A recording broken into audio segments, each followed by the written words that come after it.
Good morning. ఏంటి ప్రజా ఉద్యమం చేయబోతోంది వైఎస్ఆర్ కాంగ్రెస్ పార్టీ? ఇప్పటివరకు పెద్దిరెడ్డి రవికిరణ్ గారి మాటలు విన్నాం. మూడు పార్టీలు కూడా ఆంధ్రప్రదేశ్ రాష్ట్రాన్ని అభివృద్ధి దిశగా తీసుకెళ్తోంది. ఇన్వెస్ట్మెంట్ల కోసం కాళ్ళకు బలపాలు కట్టుకొని చంద్రబాబు గారు అలాగే లోకేష్ గారు ఇద్దరు కూడా విదేశాల్లో తిరుగుతున్నారు.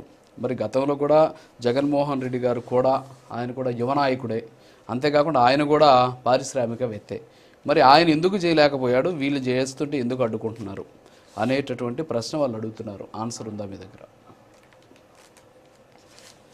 రాజు గారు నమస్కారాలు. మీకు మరియు ప్యానెల్లో ఉన్నటువంటి తోటి రాజకీయ పార్టీ నాయకులకు శుభోదయం, నా నమస్కారాలు.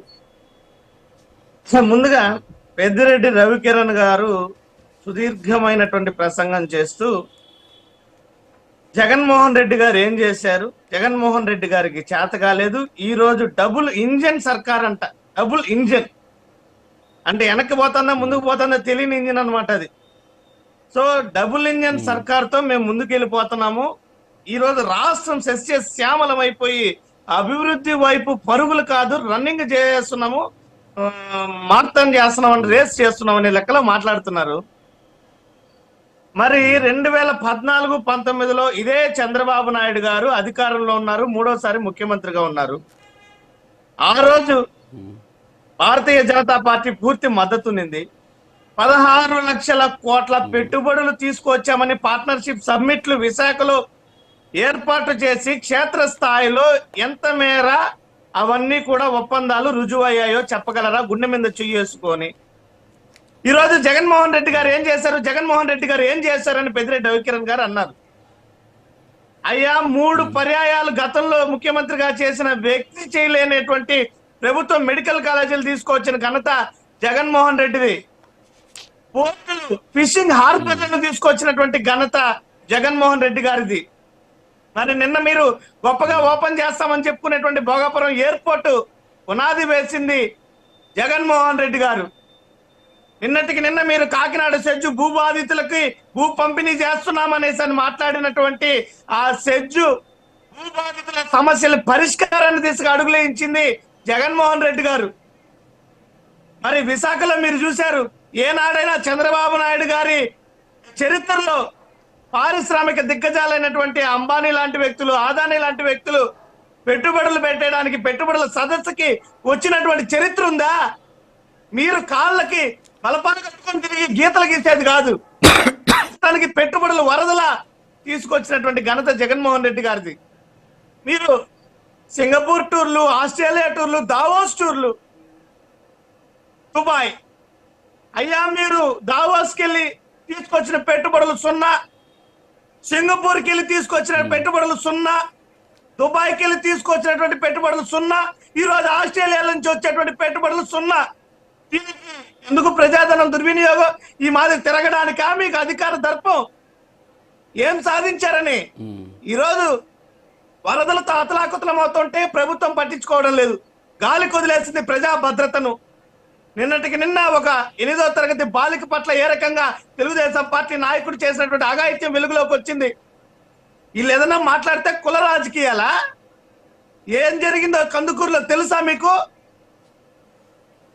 నేను ఇందాకే చెప్తున్నా, నిజాలు మాట్లాడడానికి ధైర్యం ఉండాలా, కేవలం రాజకీయ ఆరోపణలు చేయడానికి కాదు. ఆత్మసాక్షి మీద చేసుకొని మాట్లాడండి. ఈరోజు రాష్ట్రంలో ఇంత అరాచకం జరుగుతుంటే మాట్లాడితే రాజకీయాలా? ఖచ్చితంగా ప్రజా ఉద్యమం పెళ్లిమిగుతుంది. ఈ యొక్క ప్రభుత్వం ఏదైతే కూటమి ప్రభుత్వం దౌర్జన్యాలు, దమనకాండలు ఉన్నాయో వీటికి కాలం చెల్లేటువంటి పరిస్థితి ఉంది. ఈ రోజు కేవలం ప్రచార ఆర్భాటాలకే పరిమితం అయిపోయింది ఈ ప్రభుత్వం. పవన్ కళ్యాణ్ గారు ఆయన సినిమా హీరో కాబట్టి సినిమా స్టైళ్లలో కార్యక్రమాలు చేసేస్తే జనాలు ఏదో మనల్ని మెచ్చుకునేస్తారు అనుకుంటున్నారే తప్ప క్షేత్రస్థాయిలో పవన్ కళ్యాణ్ గారు వల్ల ఉత్తరింపుడు ఏమి ఈ రాష్ట్రంలో లేదు. ఏమి పవన్ కళ్యాణ్ గారు ఎలక్షన్లప్పుడు చెప్పిన మాటలు ఎన్ని? ఇంద్రలోకాన్ని గురించి మాట్లాడేశారు, స్వర్గలోకం గురించి మాట్లాడేశారు. ఆహా నా భూతో నా భవిష్యత్తుగా ఉంటుంది నేను అధికారంలోకి వస్తేనని. కొత్త బూతులు తప్ప ఏమీ లేవు ఈ రోజు రాష్ట్రంలో. ఏం కనిపిస్తుంది రాష్ట్రంలో? గారి వల్ల ఈ రోజు రాష్ట్రంలో ఏం జరగలేదు ఒకసారి చెప్తారా సార్ సురేష్ గారు ఏమనుకోకుండా? పవన్ కళ్యాణ్ గారి వల్ల జరగనివి ఏంటంటే శాంతి భద్రతలను నేను అధికారంలోకి వస్తే అద్భుతంగా తీసుకొని వస్తా, మహిళల వైపు కన్నెత్తి చూడాలంటే కఠినమైనటువంటి చట్టాలు తీసుకొని వస్తానన్నారు. అవి జరగలేదు రాజుగారు. నిన్నే ఉదాహరణ 8వ తరగతి పసి బాలిక పట్ల ఏ రకంగా ఒక కీచకుడు దమనకాండ చేశాడు, దౌర్జన్య అఘాయిత్యానికి పాల్పడ్డాడు అనేది నిన్నే చూసాం. అంటే దౌర్భాగ్యం ఏంటంటే సురేష్ గారు, దౌర్భాగ్యం ఏంటంటే పవన్ కళ్యాణ్ గారు ప్రశ్నిస్తే ఏమో నీకేమి సంబంధం కాదు సార్. పవన్ కళ్యాణ్ గారు ప్రశ్నిస్తే ఏమో నీకేం సంబంధం? డిప్యూటీ సీఎం పదవి అనే దానికి రాజ్యాంగ భద్రత లేదు. నువ్వెవరు వేరే శాఖల్లోకి పోయి ఏలు పెట్టడానికి అని మీ అనుకూల మీడియా వాళ్ళే ప్రశ్నిస్తారు మా హోంమంత్రిని.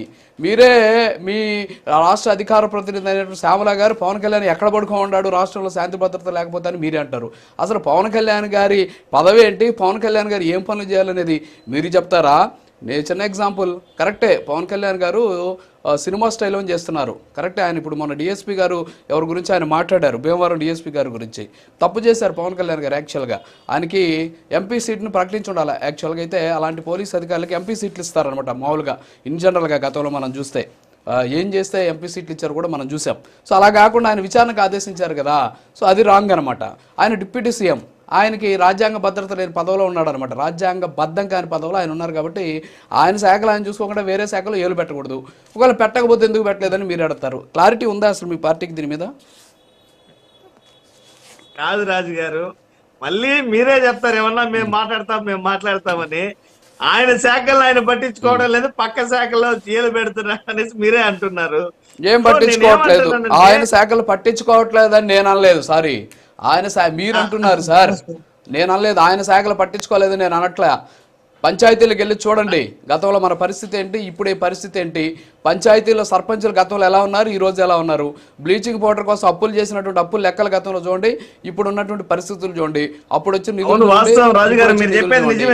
మరి అవన్నీ లేకుండా మీరేం మాట్లాడతారు? ప్రభుత్వము 16 నెలల్లో ఈ ప్రభుత్వము గత ప్రభుత్వానికన్నా మించి 60% అప్పు అయిపోయింది. అద్భుతం ఇది. ఇది ఇంద్రలోకం, ఇంద్రుడు పాలిస్తున్నటువంటి ఇంద్రలోకమే ఇది. ఈ రకంగా 60% అప్పులు దాటిపోవడం ఎక్కడ చరిత్రలో లేదు. నేనేమంటున్నానంటే పవన్ కళ్యాణ్ గారు ఏం చేయాలని అడుగుతున్నారు కదా. అప్పులు చేయాలి, గతంలో మనం చేయలేదు కదా. ఉన్నోటిని పంచిపెట్టి అభివృద్ధి చేయలేదు కదా, అందుకని అప్పులు కనిపిస్తాయి. చేస్తే అప్పులు అయిపోయింది, శ్రీలంక అయిపోయింది, ఇంకా ఆఫ్రికా అయిపోతుంది అని చెప్పి అభివృద్ధి. మరి అభివృద్ధి కనపడకుండా వచ్చినట్టు జనాలకు పంచుకుంటా పోతే అప్పులు శ్రీలంక కాకుండా ఇంకేం ఆస్ట్రేలియా అవుతుందా? కాదండి, ఇప్పుడు అభివృద్ధి కూడా జరుగుతోంది కదా. ఇప్పుడు మీరేం చేశారు? సంక్షేమం వినండి సార్, సంక్షేమం రాష్ట్రానికి చెప్పగలరా మీరు? 2,20,000 కోట్ల అప్పు దాటిపోయింది. వీళ్ళు చేసే అభివృద్ధి వల్ల రాష్ట్రానికి వచ్చే రాబడి కనీసం అప్పుకు వడ్డీ కట్టగలుగుతారా? వడ్డీలు ఇప్పుడు మీరు ఇచ్చే కరెక్టే సార్. గతంలో చేసిన అప్పులకే తీసుకునేటటువంటి ఇప్పుడు తీసుకునే అప్పుల్లో దాదాపు 40 పైసల వరకు వడ్డీలు కట్టాల్సి వస్తుంది సార్.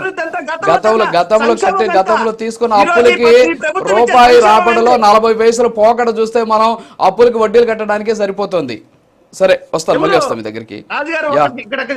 మీరు అడిగిన ప్రశ్నకి జవాబు చెప్పండి. క్లారిటీ. పవన్ కళ్యాణ్ గారు ఈ రోజు తమ పేకాట పెట్టుబడుల్లో వాటాలలో ఏదో తేడాలు వచ్చిందని డిఎస్పీ గారికో డీజీపీ గారినో విచారణకు ఆదేశించారనేసి చెప్పారు కదా.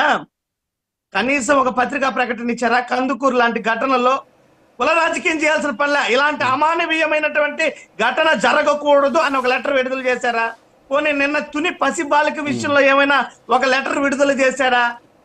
పోనీ ఈ రోజు రైతులకు గిట్టుబాటు ధర లేదు, గిట్టుబాటు ధర మీద ప్రభుత్వం స్పందించాలి, ప్రభుత్వం కార్యాచరణ ఏర్పాటు చేసుకోవాలని ఏమన్నా ఆదేశించారా?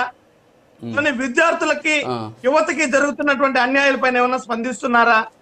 అంటే అధికారంలో ఉంటే ఒకలాగా, అధికారంలో లేకపోతే ఒకలాగా ప్రవర్తించేటువంటి ఓకే సురేష్ గారు, మీరు ఒక క్లారిటీ ఫస్ట్ ఆఫ్ ఆల్ మీరు ఒక క్లారిటీ తీసుకోండి. మీ పార్టీ స్టాండ్ తీసుకోండి ఫస్ట్. మీ కరెక్ట్, ఆయన నటుడే, కరెక్టే. మీరు క్లారిటీ తీసుకోండి ఫస్ట్. మీ పార్టీ స్టాండ్ ఏంటో క్లారిటీ తీసుకోండి.